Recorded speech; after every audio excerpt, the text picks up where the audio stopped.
നമസ്കാരം. ഹലോ ഡോക്ടറിലേക്ക് സ്വാഗതം.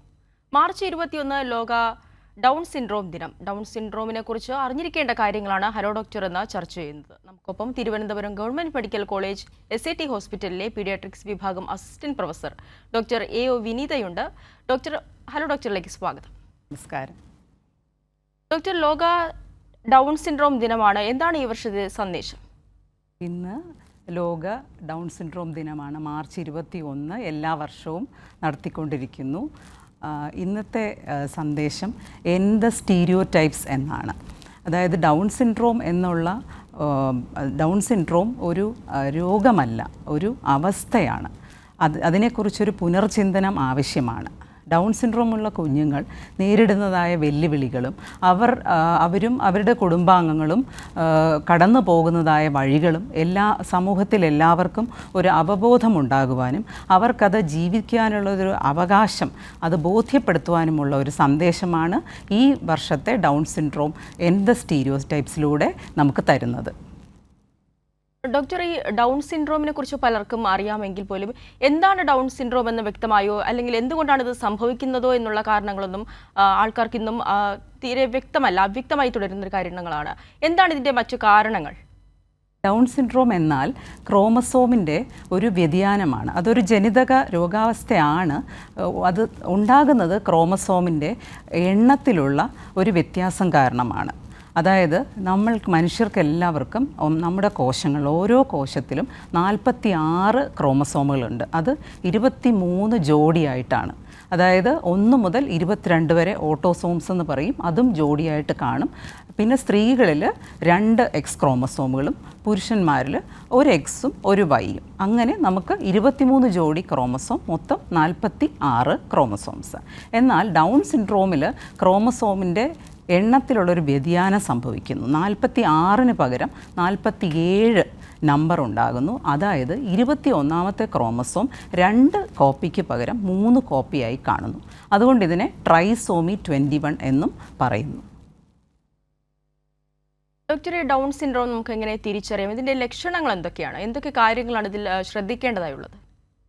ഡൗൺ സിൻഡ്രോം യഥാർത്ഥത്തിൽ അതൊരു ക്ലിനിക്കൽ ഡയഗ്നോസിസ് ആണ്. അതായത് നമ്മൾക്കത് കാണുമ്പോൾ തന്നെ ചില സംശയങ്ങൾ തോന്നുന്ന രീതിയിലുള്ളൊരു പെട്ടെന്ന് മനസ്സിലാക്കാൻ പറ്റുന്ന ഒരു കുട്ടിയുടെ ബാഹ്യമായിട്ടുള്ള സവിശേഷതകളിൽ നിന്ന് തന്നെ നമുക്ക് മനസ്സിലാക്കാൻ പറ്റുന്നതാണ്. അതുകൊണ്ട് കൂടുതലും ഒട്ടുമിക്കതും നമുക്ക് ക്ലിനിക്കലി, അതായത് ടെസ്റ്റുകളിലോട്ട് പോകാതെ തന്നെ ഇതൊരു സംശയം നമുക്ക് മനസ്സിലാകും. അതായത് കുട്ടി ജനിക്കുമ്പോൾ തന്നെ നമുക്ക് പരിശോധിക്കുമ്പോൾ കുട്ടിയുടെ മുഖത്തിലെ ചില വ്യത്യാസങ്ങൾ, അതായത് പരന്നതായ മുഖം പരന്നതായ രീതിയിലും കണ്ണുകൾ കുറച്ച് അകന്നിരിക്കുകയും കണ്ണുകൾ കുറച്ച് സ്ലാൻഡിങ്, അതായത് വെളിയിലോട്ട് ചരിഞ്ഞിരിക്കുകയും ചെവി ചെറിയ സൈസ്, ഇങ്ങനെയൊക്കെയുള്ള ചെറിയ വായ, വലുതും തള്ളി നിൽക്കുന്നതുമായ നാക്ക്, എന്നാൽ കൈകാലുകളിലും ചെറിയതായിട്ടുള്ള മാറ്റങ്ങൾ നമുക്ക് കണ്ടാൽ തന്നെ മനസ്സിലാകും. അപ്പോൾ നമുക്കിത് ടെസ്റ്റ് ചെയ്യാതെ തന്നെ നമുക്ക് ഈ ടെസ്റ്റ് ചെയ്യുന്നതിന് മുമ്പ് തന്നെ ഇതിനൊരുപാട് കാര്യങ്ങൾ ഇതിനോടനുബന്ധിച്ചുണ്ട്. അതായത് ഇതിൻ്റെ അനുബന്ധ പ്രശ്നങ്ങളും കൂടെ നമ്മൾ മനസ്സിലാക്കിയിരിക്കണം. അതായത് ഏറ്റവും പ്രധാനമായിട്ടുള്ളത് കുട്ടിയുടെ വളർച്ചയിലും വികാസത്തിലുമുള്ള താമസമാണ്. അത് സർവ്വസാധാരണമായ ഒരു പ്രശ്നമാണ്, ഈ വളർച്ചയിലും വികാസത്തിലുമുള്ള താമസം. അതായത് ഈ കുഞ്ഞ് മറ്റുള്ള കുഞ്ഞുങ്ങളെപ്പോലെ എല്ലാം വളരെ താമസിച്ചായിരിക്കും. അതായത് കഴുത്തുറയ്ക്കുന്നു, 4 മാസം കഴുത്തുറയ്ക്കുന്നു, അത് കഴിഞ്ഞ് സപ്പോർട്ടോടുകൂടെ 5 മാസം കഴിയുമ്പോൾ ഇരിക്കുന്നു, 8 മാസം നേരെ ഇരിക്കുന്നു, 1 വയസ്സോടുകൂടെ പിച്ച വെച്ച് നടക്കാൻ തുടങ്ങും. ഈ സ്റ്റെപ്സിലെല്ലാം കുഞ്ഞിൻ്റെ കാര്യത്തിൽ താമസമുണ്ടാകും. അപ്പം മിക്കവാറും നമുക്ക് ജനിക്കുമ്പോൾ ഇങ്ങനെ ഒരു സംശയം ഡോക്ടർക്ക് തോന്നുകയോ അതല്ല പിന്നീടാണെങ്കിലും മാതാപിതാക്കൾക്ക് ഇത് താമസിച്ചാണ് വരുന്നതെന്ന് തോന്നുകയും അവർ നമ്മളെ കൊണ്ട് കാണിക്കുകയും ചെയ്യുമ്പോൾ നമുക്ക് ഇത് മനസ്സിലാകും. അപ്പോൾ ജനിതകമായ ടെസ്റ്റ് ഇതിന് ലഭ്യമാണ്. പക്ഷേ അത് ചെയ്യുന്നതോടൊപ്പം ഇതിൻ്റെ അനുബന്ധ പ്രശ്നങ്ങളും കൂടെ ഒരു ഡോക്ടർ എന്നുള്ള നിലയിൽ നമ്മൾ ചെയ്തു തുടങ്ങും. രണ്ടാമത്തെ പ്രോബ്ലം അതിപ്രധാനമായത് ഇവർക്ക് ഹൃദയ സംബന്ധമായ അസുഖങ്ങൾ, അതായത് കൺജനിറ്റൽ ഹാർട്ട് ഡിസീസ്, അതിലേറ്റവും കോമൺ ആയിട്ട് എട്രിയോവെൻട്രിക്കുലർ സെപ്റ്റൽ ഡിഫക്റ്റ് എന്ന് പറയും. അപ്പോൾ അതും നമ്മൾ കണ്ടുപിടിക്കണം. അപ്പോൾ അതിൻ്റെ പ്രാധാന്യം എന്താണെന്ന് പറഞ്ഞാൽ ഇത് കണ്ടുപിടിക്കേണ്ടതിന് നമ്മൾ എക്കോ ടെസ്റ്റ് ജനിക്കുമ്പോൾ തന്നെ ചെയ്യേണ്ടിയും വരും. അതുപോലെ തന്നെ എന്താണെന്ന് കണ്ടുപിടിക്കുന്നതിലൂടെ നമുക്ക് അതിനുള്ള ചികിത്സ അത് മരുന്നായിട്ടോ അത് സർജറി ആയിട്ടോ എത്രയും നേരത്തെ അവർക്ക് കൊടുക്കുവാനും സാധിക്കും. ഏകദേശം 50% കുട്ടികൾക്കും ഹൃദയ സംബന്ധമായ പ്രയാസങ്ങൾ കാണുന്നതാണ്. അടുത്തതായിട്ട് ഇതുപോലെ പ്രാധാന്യമുള്ളതാണ് കേൾവിയുടെ പ്രശ്നങ്ങളും കാഴ്ചയുടെ പ്രശ്നങ്ങളും. ഇവർക്ക് കേൾവി കുറവുണ്ടാകും, രണ്ട് രീതിയിലും ഉണ്ടാകാം. കണ്ടക്റ്റീവ് ഹിയറിംഗ് ലോസ് എന്ന് പറയുന്നതാണെങ്കിലും നെർവ് വഴിയുള്ള ഹിയറിംഗ്, അതായത് കേൾവിക്കുറവാണ്. രണ്ടും നമുക്ക് പരിശോധിച്ച് നോക്കേണ്ടതും കുട്ടി വളരുന്നതനുസരിച്ച് എത്രത്തോളം അത് ശരിയായി വരണം, അതല്ലെങ്കിൽ എന്ത് ചികിത്സ കൊടുക്കണം, അതെങ്ങനെ ആയിരിക്കണം അത് ശരിയാക്കി എടുക്കേണ്ടത് എന്നുള്ളതും നമുക്ക് മനസ്സിലാക്കണം. അടുത്തതായിട്ട് കാഴ്ചയുടെ കണ്ണിൻ്റെതായിട്ടുള്ള ഒരുപാട് പ്രയാസങ്ങളും ഈ കുഞ്ഞുങ്ങൾക്ക് കാണാവുന്നതാണ്. അതായത് റിഫ്രാക്ടറി എറേഴ്സ് എന്ന് പറയും, അതായത് ചെറിയ ചെറിയ രീതിയിലുള്ള കാഴ്ച വൈകല്യങ്ങൾ, കോങ്കണ്ണ് അല്ലെങ്കിൽ സ്ക്വിൻറ്റ്, ഗ്ലോക്കോമ, ഇങ്ങനെ തുടങ്ങിയ കണ്ണിൻ്റെ പ്രയാസങ്ങളും നമ്മളിതിൽ കാണുന്നുണ്ട്. അപ്പോൾ അതും നമ്മൾ കുഞ്ഞ് ജനിക്കുന്നു, അതിനോടൊപ്പം തന്നെ നമ്മളിത് സംശയിക്കുന്നതിനോടൊപ്പം അതൊക്കെ ഉണ്ടോ എന്നുള്ളതും കൂടെ നമ്മൾ ഇതിൻ്റെ കൂടെ ടെസ്റ്റ് ചെയ്ത് പോകേണ്ടതാകുന്നു. അടുത്തതായിട്ട് ഇത് പല പല അവയവങ്ങളിലും ഇതിൻ്റെ മാറ്റങ്ങൾ നമുക്ക് കാണാൻ സാധിക്കും. പിന്നെ രക്താണുക്കളിലുള്ള വ്യത്യാസങ്ങൾ, അതുകൊണ്ട് നമ്മൾ ബ്ലഡ് കൗണ്ട്സ് കുട്ടികൾക്ക് ചെയ്തു നോക്കും. പിന്നെ കുട്ടികൾക്ക് പല്ലിൻ്റെ സംബന്ധമായ പല്ലിൻ്റെയും മോണയുടെയും ആരോഗ്യ പ്രശ്നങ്ങൾ അതും നമ്മൾ നേരത്തെ മനസ്സിലാക്കി ഇവർക്ക് ഏകദേശം എല്ലാം താമസിച്ചു എന്ന് പറയുന്നതുകൊണ്ട് ഏകദേശം ഒരു വയസ്സോടു കൂടെ ആയിരിക്കും ഇവർക്ക് പല്ല് ഉണ്ടായി വരുന്നത്. അതും താമസമാണ്. അപ്പോൾ അതും നമ്മൾ മനസ്സിലാക്കി പല്ലിൻ്റെയും മോണയുടെയും ആരോഗ്യം ശരിയാണോ എന്ന് വരുത്തി അത് നോക്കേണ്ടി വരും. പിന്നെ ഹൃദയവൈകല്യം പോലെ അതിപ്രധാനമായിട്ടുള്ള ഒരു പ്രോബ്ലമാണ് തൈറോയിഡിൻ്റെ പ്രോബ്ലം. അതായത് തൈറോയിഡ് ഹോർമോണിൻ്റെ അഭാവമോ തൈറോയിഡ് ഗ്രന്ഥി അതിൻ്റെ പ്രവർത്തനത്തിൻ്റെ മാന്ദ്യമോ കാരണം തൈറോയിഡ് ഹോർമോൺ കുറയുകയും ഇവർക്ക് അത് ശരീരത്തിൽ അതിൻ്റെ ബുദ്ധിമുട്ടുകൾ സംഭവിക്കുകയും ചെയ്യും. അതിൽ ഏറ്റവും പ്രധാനമായിട്ട് വരുന്നത് നമ്മുടെ തലച്ചോറിൻ്റെ വളർച്ചയെ വളരെയധികം സഹായിക്കുന്നുണ്ട് തൈറോയിഡ് ഹോർമോൺ. അപ്പോൾ ഇവർക്ക് അത് ഇല്ലയെന്നുണ്ടെങ്കിൽ അല്ലാതെ തന്നെ ഇവർക്ക് ബുദ്ധിമാന്ദ്യം സംഭവിക്കാൻ എല്ലാ വികാസവും താമസിച്ച് സംഭവിക്കുന്ന ഒരു കണ്ടീഷനാണ് ഈ ഡൗൺ സിൻഡ്രോം. അപ്പോൾ അങ്ങനെയുള്ളവർക്ക് തൈറോയിഡ് ഹോർമോൺ കറക്റ്റ് സമയത്ത് ടെസ്റ്റ് ചെയ്യുകയും അതിൻ്റെ അഭാവവും അതിൻ്റെ കുറവ് പരിഹരിച്ചു കൊടുക്കേണ്ടതും ചെയ്യുന്നത് വളരെ പ്രധാനമാണ്. പിന്നെ അതിനോടനുബന്ധിച്ച് ചെറിയ ചെറിയ രീതിയിലുള്ള ത്വക്കിനുള്ള പ്രശ്നങ്ങൾ, വരൾച്ച, ഡെർമറ്റൈറ്റിസ് എന്ന് പറഞ്ഞാൽ അലർജിക് ആയിട്ടുള്ള കണ്ടീഷൻസ് അതും വരാം.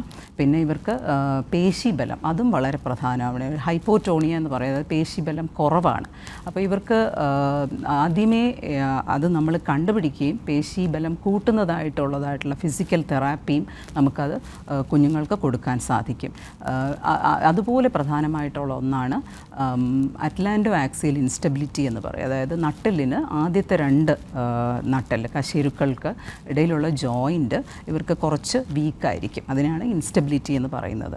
അപ്പോൾ അത് നമ്മൾ കണ്ടുപിടിക്കാൻ അത് കുറച്ച് ഇച്ചിരി വളർന്നു കഴിയുമ്പോഴാണ് നമ്മളത് ശ്രദ്ധിക്കുന്നത്. അതായത് അവർ ഒരുപാട് ആക്ടിവിറ്റീസിലും ഏർപ്പെട്ട് കഴിയുമ്പോൾ പ്രധാനമായിട്ടും കഴുത്ത് പെട്ടെന്ന് തിരിക്കുക, പെട്ടെന്ന് കഴുത്തിന് ചലനങ്ങളുണ്ടാകുക, ഇങ്ങനെയൊക്കെയുള്ള കാര്യങ്ങൾ ചെയ്യുമ്പോൾ ഇത് റിസ്ക് കൂടുതലാണ്. ഇങ്ങനെ അത് സ്വതവേ വളരെ വീക്കായിട്ടിരിക്കുന്നത് ചിലപ്പോൾ അത് കൂടുതൽ പ്രശ്നമുണ്ടാവുകയും അത് ഈ നട്ടെല്ല് തെന്നി മാറി അതിന് അടിയിലുള്ള സുഷുമ്നാ നാഡിയിൽ ക്ഷതമേൽപ്പിക്കാനുള്ള സാധ്യതയുണ്ട്. അപ്പോൾ അതും നമ്മൾ അറിഞ്ഞിരിക്കണം. അതിനുള്ള പരിശോധനകൾ എപ്പോൾ ചെയ്യണം അതെല്ലാം നമ്മൾ മാതാപിതാക്കൾക്ക് പറഞ്ഞ് മനസ്സിലാക്കി കൊടുക്കേണ്ടതാണ്. തീർച്ചയായും ഡോക്ടർ വളരെയധികം വ്യക്തമായി തന്നെ ഡൗൺ സിൻഡ്രോമിനെ കുറിച്ച് പറയുകയുമുണ്ടായി. ഇപ്പോൾ ഒരു പ്രേക്ഷക ചേരുന്നുണ്ട്. പരപ്പനങ്ങാടിയിൽ നിന്നും ഷാഹിനയാണ്. ഷാഹിന, ഡോക്ടറോട് ചോദിക്കാം.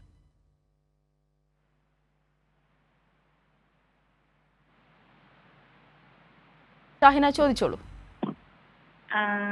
എന്റെ മോളെ കുട്ടിയെ 3 വയസ്സ് ആയിക്കണേ. അപ്പൊ സംസാരിക്കാൻ ഇപ്പൊ അങ്ങനെ 2 അക്ഷരേ പറയുള്ളൂ, ബാക്കി പറയുന്നില്ല. അത് എന്തൊക്കെ ബുദ്ധിമുട്ടുകൊണ്ടാണോ? മോള് 3 വയസ്സെന്നല്ലേ പറഞ്ഞത്? ഹലോ, മോൾക്ക് 3 വയസ്സാണല്ലേ? 3 വയസ്സ്. മോള് നോർമൽ തൂക്കമൊക്കെ ആയിരുന്നോ? ജനിച്ച സമയത്ത് ബുദ്ധിമുട്ടുകൾ എന്തെങ്കിലും ഉണ്ടായിരുന്നോ? ഒന്നുമില്ലായിരുന്നു. ബാക്കിയുള്ള കാര്യങ്ങൾ എങ്ങനെയായിരുന്നു? കഴുത്തുറച്ചതും നടന്നു തുടങ്ങിയതും ഒക്കെ ഒക്കെ സാധാരണ പോലെ തന്നെ. ഓക്കെ. ഈ സംസാരിക്കാനുള്ള ബുദ്ധിമുട്ട് മാത്രമാണ് ഉള്ളതല്ലേ കുഞ്ഞിന്? രണ്ടക്ഷരം പറയില്ല, മാങ്ങ അങ്ങനെയുള്ള രണ്ടക്ഷരം പറയും, ബാക്കി പറയുന്നില്ല. അതായത് കൂട്ടി വായിച്ച് കൂട്ടി ചേർത്തൊന്നും പറയില്ല അല്ലേ? ഇല്ല. കുഞ്ഞിന്റെ കേൾവിയൊക്കെ പരിശോധിച്ചിട്ടുണ്ടോ? അതിനൊന്നും കുഴപ്പമില്ല. കേട്ടാൽ ശബ്ദത്തോട് പ്രതികരിക്കുന്നതും എല്ലാം സാധാരണ പോലെ തന്നെയാണല്ലേ? അതൊരു പ്രധാന ഘടകമാണ്. കേൾവിയുടെ കാര്യം ബുദ്ധിമുട്ടുണ്ടെങ്കിൽ കുട്ടികൾ അവർക്കതിനുള്ള ഇൻപുട്ട് കിട്ടുന്നില്ല. അപ്പോൾ അത് കാരണം അവർക്ക് അവരുടെ അതായത് ഭാഷ ഡെവലപ്പ് ചെയ്തെടുക്കാനായിട്ട് സമയമെടുക്കും. അപ്പോൾ മോൾക്ക് എന്തായിരുന്നാലും മോൾക്ക് ഈ സംസാര രീതിയൊക്കെ താമസിച്ചിട്ടാണ്. കാരണം 3 വയസ്സോടുകൂടെ ഇത് ശരിയായി വരേണ്ടതാണ്. കുഞ്ഞുങ്ങൾ പ്രീ സ്കൂൾ പോയി തുടങ്ങാറാവുമ്പോൾ തന്നെ ഈ ഒരു പ്രായത്തിൽ കുഞ്ഞു പാട്ടുകൾ വരെ പാടാനുള്ളൊരു അവസ്ഥയിലോട്ട് എത്തും സാധാരണ. അപ്പം മോൾക്ക് കുറച്ച് താമസമുണ്ട്. മോളെ അതുകൊണ്ട് ഒന്ന് പീഡിയാട്രിഷനെ കാണിക്കുക. കുഞ്ഞിന് സ്പീച്ച് തെറാപ്പി നമുക്ക് കൊടുക്കാൻ സാധിക്കും.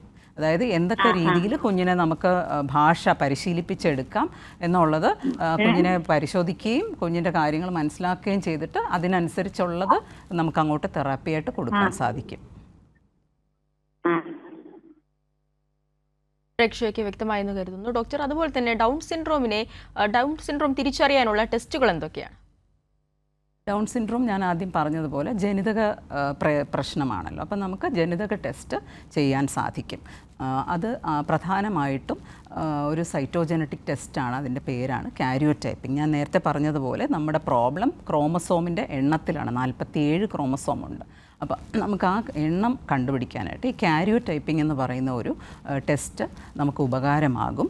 അത് ബ്ലഡ്, അതായത് കുഞ്ഞിൻ്റെ രക്തം എടുത്തിട്ടാണ് പരിശോധിക്കുന്നത്. അതിൽ നിന്നും കോശങ്ങളെ വേർതിരിച്ചെടുത്ത് ആ കോശങ്ങളെ പ്രത്യേക ട്രീറ്റ്മെൻറ്റിലൂടെ കടത്തിവിട്ട് മൈക്രോസ്കോപ്പിൽ വെച്ച് നമ്മൾ ഈ ക്രോമസോമുകളെ നിരത്തി വയ്ക്കുകയും അത് നമുക്കത് ഏതേത് ക്രോമസോമാണെന്ന് നമുക്കത് കണ്ടുപിടിക്കാൻ സാധിക്കും. അങ്ങനെ നമ്മൾ നോക്കുമ്പോൾ 21ാമത്തെ ക്രോമസോം ഒരധികം ക്രോമസോം ഉണ്ടാവും.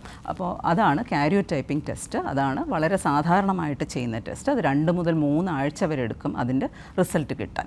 ഈ കാരിയോടൈപ്പിലൂടെ നമ്മൾ കണ്ടുപിടിക്കാൻ ഇതിൻ്റെ ഒരു കൂടുതൽ അതിൻ്റെ ഒരു ഉപയോഗം എന്താണെന്ന് വെച്ചാൽ ഡൗൺ സിൻഡ്രോം ആണെന്ന് പറയുന്നത് മാത്രമല്ല, അത് ഏത് ടൈപ്പാണെന്നും കൂടെ നമുക്ക് മനസ്സിലാകും. അതായത് ഭൂരിഭാഗവും പ്രധാനമായിട്ടുള്ളൊരു ടൈപ്പ് നമ്മുടെ നോൺ ഡിസ്ജങ്ഷൻ എന്താണ് പറയുന്നത്. അതായത് കോശങ്ങൾ വിഭജിക്കുന്നതിലുള്ള പിഴവ് കാരണം ഈ എണ്ണം കൂടിപ്പോകുന്നു. അതായത് ഒരു കോപ്പി ഒരു കോശത്തിൽ പോകേണ്ടതിന് പകരം 2 കോപ്പി ഒരുമിച്ച് പോകുന്നതുകൊണ്ട് അവസാനം കുഞ്ഞുണ്ടാകുന്ന സമയത്ത് അത് 3 കോപ്പിയായിട്ട് കാണും. അപ്പോൾ അതാണ് നോൺ ഡിസ്ജങ്ഷൻ. ഇതാണ് ഭൂരിഭാഗം കാരണമായിട്ട് വരുന്നത്.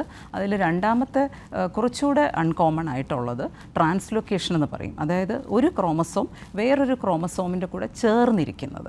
അപ്പോൾ അതായത് കൂടുതലും അത് 21ാമത്തെ ക്രോമസോം 14, 13, 14, 15 അല്ലെങ്കിൽ 21 ക്രോമസോം ഇവയിൽ ഏതിലെങ്കിലും ചേർന്നിരിക്കും. അതാണെങ്കിലും നമുക്ക് കാരിയോടൈപ്പിലൂടെ കണ്ടുപിടിക്കാൻ പറ്റും. അതിന് പിന്നീടാണെങ്കിലും നമുക്കതിന് ഇത് കണ്ടുപിടിക്കുന്നതിലൂടെ കുട്ടിയുടെ ചികിത്സയിലാണെങ്കിലും കുട്ടിയുടെ ഭാവിയിലെ കാര്യങ്ങൾ സംസാരിക്കാനാണെങ്കിലും അത് പറഞ്ഞു കൊടുക്കുവാനാണെങ്കിലും സാധിക്കും.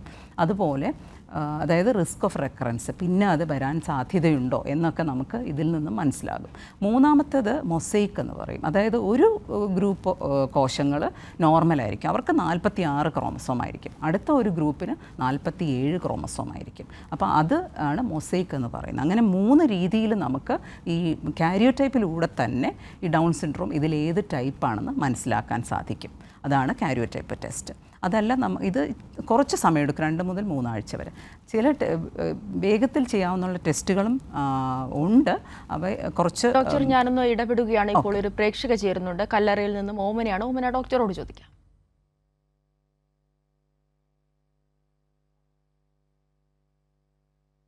ഓമന, കേൾക്കാനാകുന്നുണ്ടോ? ഉണ്ട് മാഡം. ചോദിച്ചോളൂ, ഡോക്ടറോട് ചോദിക്കാം. മാഡം, ഞാൻ എൻ്റെ മകളുടെ കുട്ടിക്ക് വേണ്ടിയിട്ടാണ് സംസാരിക്കുന്നത്. മോന് 3 വയസ്സായി. അതെ. അവന് ഈ ആദ്യം വന്ന പാൽപ്പല്ലുകളെല്ലാം തന്നെ ഇങ്ങനെ കേടായിട്ടുണ്ട്. ആ. പിന്നെ സംസാരിക്കുന്നതും അവൻ എന്തൊക്കെയോ നമ്മളോട് പറയും, നമുക്കത് വ്യക്തമാവാനില്ല. നമ്മൾ പല്ല് സമയത്തിന് വന്നായിരുന്നോ? പല സമയത്ത് വന്നായിരുന്നു. ഓക്കെ. വേറെ എന്തൊക്കെ കുഞ്ഞ് ചെയ്യും? അതായത് കുഞ്ഞ് സാധാരണ പോലെ ഓടിച്ചാടി കളിക്കും, അതെല്ലാം ഉണ്ട്. സാധനങ്ങളെല്ലാം എടുത്ത് പെരുമാറുന്നതും എല്ലാം കാര്യമായിട്ട് ചെയ്യുവോ? അതോ അതെല്ലാം താമസിച്ചിട്ടാണോ? അല്ല അല്ല, എല്ലാം കറക്റ്റ് ആയിരുന്നു മാഡം. അവന് നോർമൽ വെയിറ്റും അങ്ങനെയെല്ലാം ഉണ്ടായിരുന്നു. ഓക്കെ. ജനിച്ച സമയത്ത് എന്തെങ്കിലും പ്രയാസങ്ങൾ ഉണ്ടായിരുന്നോ കുഞ്ഞിന്? ഇല്ല. തൂക്കമൊക്കെ നോർമലായിരുന്നു? നോർമലായിരുന്നു. നോർമലായിരുന്നു. കേൾവിയൊക്കെ നോർമലാണോ? കേൾവിക്ക് കുഴപ്പമില്ല. എവിടെയെങ്കിലും ഇതുവരെ കാണിച്ചിട്ടുണ്ടോ കുഞ്ഞിനെ? കുഞ്ഞിനെ ഡോക്ടർമാരോട് ഈ സംസാരം, അതായത് ഭാഷ വരുന്നത് താമസിച്ചാണ്, ശരിയായി വരുന്നില്ല എന്നുള്ളത് എവിടെയെങ്കിലും കാണിച്ചിട്ടുണ്ടോ? ഇല്ല, അങ്ങനെ കാണിച്ചിട്ടില്ല. ഓക്കെ. നമുക്ക് കേൾവി പ്രധാനമാണ്. അത് നോർമലാണോ എന്നുള്ളത് നമുക്ക് ഉറപ്പിക്കണം. ഒരു പോയിന്റ്. പിന്നെ ഈ കുഞ്ഞിന് ബാക്കിയെല്ലാം അമ്മ പറയുന്ന പോലെ ബാക്കി എല്ലാ കാര്യങ്ങളും ഇതുവരെയും കുഴപ്പമില്ല എന്നുള്ളപ്പോൾ ഒരു ഐസൊലേറ്റഡ് സ്പീച്ച് ഡിലേ, അതായത് ഈ സംസാരം മാത്രം അഫക്റ്റ് ചെയ്തിരിക്കുന്ന ഒരു പ്രോബ്ലമായിട്ടാണ് തോന്നുന്നത്. പക്ഷേ എന്നിരുന്നാലും നമുക്ക് കുഞ്ഞിനെ കാണുകയും എന്താണ് ഏത് ലെവലിലാണ് ആ പ്രോബ്ലം ഉണ്ടെന്നുള്ളത് ഒന്ന് മനസ്സിലാക്കി കഴിഞ്ഞാൽ കുഞ്ഞിനെ നമുക്ക് സ്പീച്ച് തെറാപ്പിയിലൂടെ ശരിയാക്കി കൊണ്ടുവരാൻ പറ്റും. അവൻ കാര്യങ്ങൾ പാട്ടൊക്കെ കേട്ടാൽ എങ്ങനെയാണ്? പാട്ട് എല്ലാം കേൾക്കാറുണ്ട്. അവന്റെ ആവശ്യങ്ങളൊക്കെ എങ്ങനെയാ പറയുന്നേ? അവൻ നമ്മളോട് പറഞ്ഞ് അവനത് എപ്പോഴും കേൾക്കുന്ന അമ്മയ്ക്കൊക്കെ അത് മനസ്സിലാവും. അതെ. പക്ഷേ ഞാൻ ഒരു കാര്യം കൂടെ പറയാം. ഇതൊരു കറക്റ്റ് സമയമാണ്. കുഞ്ഞ് പ്രീ സ്കൂൾ, അതായത് സ്കൂളിൽ പോകുന്നതിന് മുമ്പ് തന്നെ ഈ കാര്യങ്ങളൊക്കെ ഒന്ന് ശരിയാക്കി വെക്കണം. അല്ലെങ്കിൽ എന്താണെന്ന് വെച്ചാൽ നമ്മൾ വിചാരിക്കും കുഞ്ഞ് നമ്മളോട് കൊഞ്ചി പറയുന്ന പോലെ നമ്മളതങ്ങ് എടുക്കും. പക്ഷെ അതല്ല. നമ്മൾ പുറത്ത് പോകുമ്പോൾ നോർമലായിട്ട് സംസാരിക്കാനുള്ള ഒരു രീതിയിൽ അവനെ നമ്മൾ ഒരുക്കി വിടണം. അപ്പോൾ ഇതൊരു കറക്റ്റ് സമയമാണ്. അമ്മ അത് കുഞ്ഞിനെ പീഡിയാട്രിഷനെ ഒന്ന് കാണിക്കുക. ഈ സ്പീച്ച് തെറാപ്പി കൊടുക്കാനുള്ളൊരു സംവിധാനം അവർ ചെയ്തു തരും. പ്രേക്ഷകർക്ക് വ്യക്തമായെന്ന് കരുതുന്നു. സിൻഡ്രോമിനെ കുറിച്ചാണ് നമ്മൾ സംസാരിച്ചു കൊണ്ടിരിക്കുന്നത്. ഡോക്ടർ, ഡൗൺ സിൻഡ്രോം എന്നൊരു അവസ്ഥയിൽ കുട്ടികൾക്ക് മാത്രമല്ല ചികിത്സ ആവശ്യമായുള്ളത്, ഒപ്പം തന്നെ മാതാപിതാക്കൾക്കും കുട്ടികളെ പരിപാലിക്കുന്നവർക്കുമൊക്കെ കൗൺസിലിംഗും അത്യാവശ്യമാണ്. ഇങ്ങനെയുള്ള കുട്ടികളുടെ മാതാപിതാക്കൾ പൊതുവെ അറിഞ്ഞിരിക്കേണ്ട കാര്യങ്ങൾ എന്തൊക്കെയാണ്? അത് പറഞ്ഞത് വളരെ ശരിയാണ്. ഡൗൺ സിൻഡ്രോം എന്ന് പറയുന്നത് ഒരു ഒറ്റ അസുഖം എന്ന് പറയാൻ പറ്റില്ല. പലതരം കാര്യങ്ങൾ ചേർന്ന ഒരു പ്രശ്നമാണ്. അതിൻ്റെ ചില കാര്യങ്ങൾ, അവസ്ഥകൾ ചിലപ്പോൾ സങ്കീർണമാകാം. അപ്പോൾ നമുക്ക് ഇതെന്താണെന്നുള്ളത് മാതാപിതാക്കളെ വളരെ കാര്യമായിട്ട് പറഞ്ഞ് മനസ്സിലാക്കി കൊടുക്കേണ്ടത് ഒരു ഡോക്ടർ എന്നുള്ള നിലയിൽ അത് നമ്മുടെ ഒരു കർമ്മമാണ്. അതെങ്ങനെയാണെന്ന് വെച്ചാൽ ഇതിനുണ്ടാകുന്ന പ്രോബ്ലംസ്, അതായത് നമ്മൾ ഈ പ്രശ്നങ്ങളെല്ലാം പറഞ്ഞു കഴിയുമ്പോൾ തന്നെ ഒരു ആഘാതത്തോടെ ആയിരിക്കും അത് ഏറ്റെടുക്കുന്നത്. അതായത് അപ്പോൾ നമുക്ക് അവരോട് ഓരോന്ന് വളരെ സ്ലോ ആയിട്ട് പറഞ്ഞ് മനസ്സിലാക്കി കൊടുക്കാനാണ് സാധിക്കുന്നത്.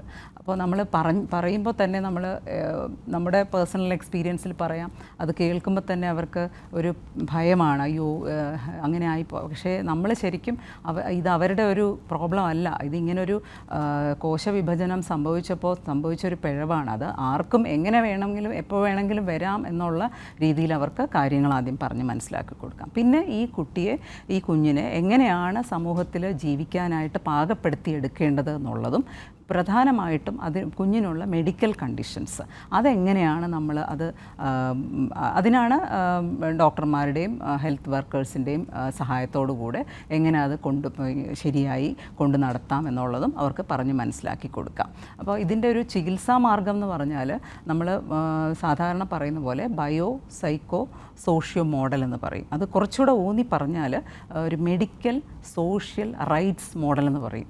തീർച്ചയായിട്ടും അതൊരു മെഡിക്കൽ കാര്യം, നേരത്തെ പറഞ്ഞത് ഹൃദയ സംബന്ധമായ രോഗങ്ങൾ, തൈറോയിഡിൻ്റെ ചികിത്സ, കാഴ്ച, കേൾവി, ഇതിൻ്റെ എല്ലാം ആവശ്യമുള്ള ചികിത്സാ മാർഗങ്ങളെല്ലാം നമുക്ക് കൊടുക്കാവുന്നതാണ്.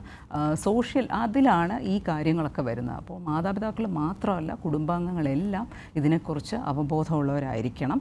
അത് നമുക്ക് ഓരോ സ്റ്റെപ്പായിട്ട് നമുക്കവർക്ക് പറഞ്ഞു കൊടുക്കാൻ സാധിക്കും. കുഞ്ഞുങ്ങളാണെങ്കിൽ കൂടപ്പിറപ്പുകളാണെങ്കിലും കുടുംബാംഗങ്ങളാണെങ്കിലും ഈ കുഞ്ഞിൻ്റെ ലിമിറ്റേഷൻസ്, അതായത് എന്തൊക്കെ ഈ കുഞ്ഞിന് ചെയ്യാൻ പറ്റും, എന്തുവരെ പറ്റും, അത് നമ്മൾ ആദ്യം മനസ്സിലാക്കിയെടുക്കുക. കൂടാതെ ഈ കുഞ്ഞിൻ്റെ സ്ട്രെങ്ത്, അതായത് കുഞ്ഞിന് എന്തൊക്കെ നല്ല രീതിയിൽ ചെയ്യാൻ പറ്റും അതും നമ്മൾ മനസ്സിലാക്കിയെടുക്കുക. അപ്പോൾ അത് നമുക്ക് കുഞ്ഞിൻ്റെ കൂടെ ആരാണോ കുഞ്ഞിനെ വളർത്തിയെടുക്കുന്നത് അവർക്കത് കാലം അങ്ങോട്ട് ചെല്ലും തോറും അവർക്ക് അത് മനസ്സിലാക്കിയെടുക്കാൻ സാധിക്കും. പിന്നെ ബാക്കിയുള്ള കോംപ്ലിക്കേഷൻസ് വരാതിരിക്കാനുള്ള കാര്യങ്ങളും അവർക്ക് പറഞ്ഞ് മനസ്സിലാക്കി കൊടുക്കുക. അപ്പോൾ ഇതിനൊരു കറക്റ്റായിട്ടുള്ളൊരു ഫോളോ അപ്പ് പ്ലാനുണ്ട്. അതായത് ആൻറ്റിസിപ്പേറ്ററി ഗൈഡൻസ് പറയും. എന്തൊക്കെയാണോ ഇതിൽ വരാൻ സാധ്യതയുള്ളത് അതിനെ നമ്മൾ തിരിച്ചറിഞ്ഞ് ഇത്ര കാലയളവിൽ എത്ര കൃത്യമായ ഇടവേളകളിൽ കുഞ്ഞിനെ കാണിക്കുകയാണെങ്കിൽ നമുക്ക് ഈ കാര്യങ്ങളൊക്കെ നേരത്തെ തിരിച്ചറിഞ്ഞ് നമുക്കത് മനസ്സിലാക്കി അതിൻ്റെ ചികിത്സാ സമയത്തിന് കൊടുക്കുകയും കുഞ്ഞിൻ്റെ ക്വാളിറ്റി ഓഫ് ലൈഫ്, അതായത് ഞാൻ നേരത്തെ പറഞ്ഞ പോലെ സമൂഹത്തിൽ എങ്ങനെയാണ് കുഞ്ഞിന് സ്വതന്ത്രമായിട്ട് കാര്യങ്ങൾ ചെയ്ത് പോകാൻ പറ്റുന്നത് എന്ന് നമുക്ക് അതിലൂടെ പറഞ്ഞ് മനസ്സിലാക്കി കൊടുക്കാൻ പറ്റും.